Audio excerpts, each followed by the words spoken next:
The open road stretched endlessly beneath the burning orange sky, the hum of motorcycle engines cutting through the evening air like a war cry. Dust swirled in the wind as a group of riders thundered down the highway, their leather jackets marked with patches that spoke of loyalty, brotherhood, and a bond stronger than blood. Among them was Malik, a black biker with years of road behind him and stories most wouldn't believe. But this wasn't just any ride. It was the ride that would change everything. Malik had always believed in the code of the road: respect, unity, and watching each other's backs. To him, the biker lifestyle was about more than just chrome and speed. It was about family, a brotherhood that went beyond race, beyond differences. But not everyone shared that view, and he knew that better than anyone. For years, an old rival club had been making trouble. They rode the same highways, drank at the same bars, and even showed up at the same rallies. But there was one big difference. These guys didn't believe in unity. They saw Malik and his crew as outsiders, unwelcome on roads they thought belonged to them. And though tensions had never erupted into full-blown war, the air between them was thick with unspoken threats, cold stares, and moments that could have easily turned violent. Malik had dealt with racism his whole life. He'd learned to ignore the slurs, the side eyes, and the unwritten rules that some people tried to enforce. But this was different. This wasn't just about him. It was about his brothers, about proving that respect was something earned on the road, not given based on the color of your skin. And deep down, he knew a storm was brewing.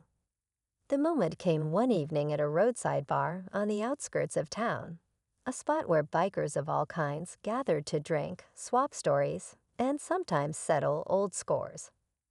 Malik and his crew had just rolled in, their bikes gleaming under the neon glow of the bar sign, when he saw them, his so-called rivals, their jackets marked with symbols that had long carried a different kind of meaning.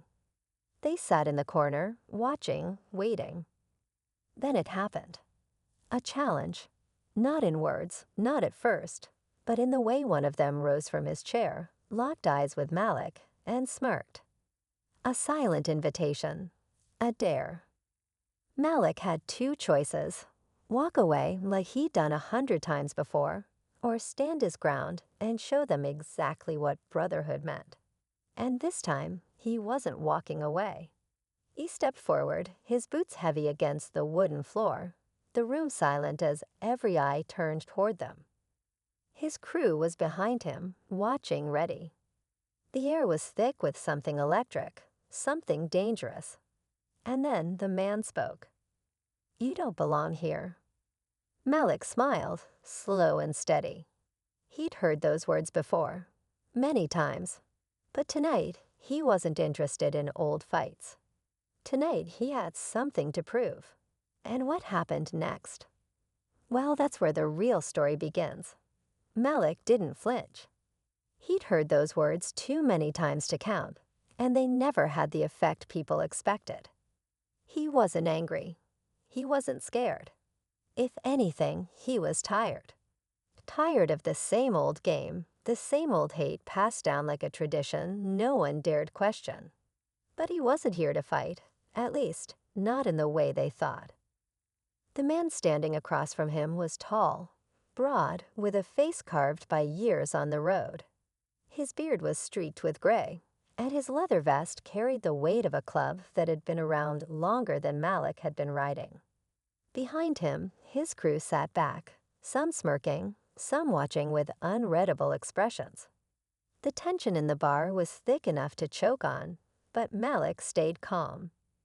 "You don't belong here," the man repeated, louder this time, like he wanted everyone to hear it. Like he wanted a reaction. Malik didn't give him one. Instead, he pulled out a chair at a nearby table, sat down, and leaned back. He let a slow smile creep across his face as he rested his boots on the floor, taking his time, making it clear that he wasn't going anywhere.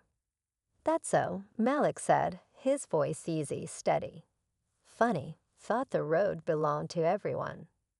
The man scoffed, shaking his head. Not to you. A few chuckles from his crew, but Malik caught something else: hesitation. Not everyone at that table looked as sure as their leader. Some of them shifted in their seats, eyes flickering between Malik and the rest of his crew, who stood by the entrance, watching, waiting. Malik had been in situations like this before. He knew how it went. A few words, a little posturing, and eventually fists or worse. But he wasn't here for that. He had a different kind of fight in mind. He glanced at the bartender, a woman he'd known for years, her expression tight with worry. She didn't want trouble. And neither did he. Malik leaned forward, elbows on the table. "Let me ask you something," he said, his voice calm. "What do you think this is about?" The man frowned. "What? This, us. This whole little standoff you got going here," Malik said, motioning between them. "You think it's about me riding on your road, drinking in your bar?" He shook his head. "Nah, man. It's bigger than that. It's about fear. You're scared that if you let someone like me sit at your table, right next to you, you might start seeing me as more than just some guy who looks different from you. You might start seeing me as a brother. And that scares the hell out of you, doesn't it?" The bar was dead silent. Even the man's own crew looked uncertain now. Malik knew he'd struck a nerve. The leader's jaw tightened. "You don't know a damn thing about me." "Don't I?" Malik asked, tilting his head. "See, I know what it's like to be judged before I even say a word. To walk into a place and feel eyes on me, waiting for me to prove whatever story they already made up in their heads. And I bet, deep down, you know what that's like too. 'Cause under all that tough talk, you ain't just some stereotype either. You're a man, just like me. And you know what men like us do." The leader didn't answer, so Malik did it for him. "We ride. We protect our own. We stand up when things get hard. And we don't back down. But most of all, we don't let fear make our choices for us." A few of the men at the table looked down, shifting in their seats. The leader's hands curled into fists, but he didn't throw a punch. Malik could see the war going on inside him: pride, anger, and something else. Something deeper. "You think you can just walk in here and change things?" the leader finally said, voice lower now. Malik exhaled, shaking his head. "Man, I ain't trying to change nothing. I'm just living, same as you." He paused, then added, "But if you ever get tired of this hate weighing you down, you'll know where to find me." With that, Malik stood up, pushed his chair back, and walked toward the door. His crew followed, quiet but alert. As they reached their bikes, Malik felt the weight of a dozen eyes on him. He didn't know if what he said had sunk in. He didn't know if it ever would. But as he swung his leg over his bike, he heard something unexpected. A voice, one of the men from the rival crew. "Hey." Malik turned. The man hesitated, glancing back at his leader, then at Malik again. There was uncertainty in his eyes, but also something else. Curiosity, maybe even respect. "You ever ride through here again?" the man said. "You should stop by." Malik studied him for a long moment, then nodded. "Maybe I will." He fired up his engine, the deep rumble filling the night. One by one, his crew did the same. And as they pulled out onto the highway, the road stretching wide and open before them, Malik felt something shift. Maybe, just maybe, the real ride was only just beginning. The road stretched endlessly ahead, the cool night air whipping against Malik's face as he rode. The distant glow of city lights flickered on the horizon, but his mind was still back at that bar, turning over the last words he'd heard. "You should stop by." Simple words. But from a man who'd been raised to believe in division, It meant something. It meant there was a crack in the wall, a hesitation in the hate. Malik had seen it before, the moment someone starts questioning the things they were taught, the things they were told to believe without ever asking why. And he knew that was how change started. Not in big, dramatic fights, not in shouting matches, but in small moments, in quiet shifts. Still, the night wasn't over, and neither was the test. They were halfway down the highway when the roar of engines echoed behind them. Headlights cut through the darkness, growing closer, moving fast. Malik's grip on the throttle tightened. His crew heard it too, their bikes shifting slightly in formation. Within seconds, the rival bikers were right there, riding up alongside them, their presence impossible to ignore. Malik didn't panic. If they wanted a fight, they would have started it already.